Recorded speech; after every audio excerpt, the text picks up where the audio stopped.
Year और NCERTs और इनका रिवीजन, है ना। या तो अगर आपने सिलेबस को बैच से कंप्लीट किया है तो उसका रिवीजन और साथ में प्रीवियस ईयर, है ना।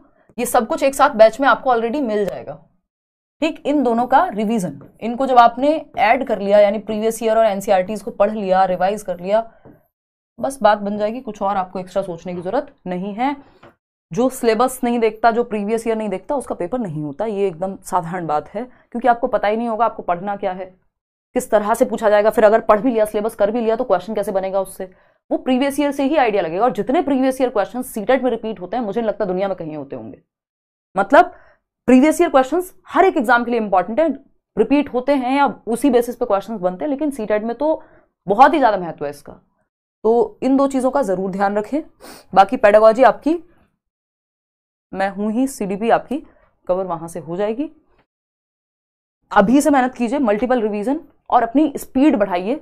पढ़ के समझने की जो क्षमता है, सबसे बड़ा जो रीजन है सीटेट में फेलियर का, वो ये है कि हम पढ़ के क्वेश्चन को समझ ही नहीं पाते कि पूछ क्या रहा है।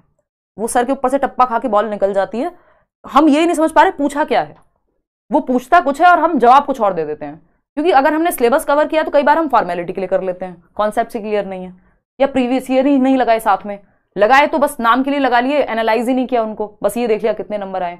मल्टीपल रिवीजन लगेंगे, थोड़ी सी मेहनत लगेगी, और ये वाली मेहनत आपकी आगे हमेशा काम आएगी नौकरी लेने तक। और स्कूल में जब पढ़ाएंगे तब तो ऑफकोर्स ये सब आपको पता तो होना ही चाहिए ना सिलेबस। तो आज के लिए इतना ही।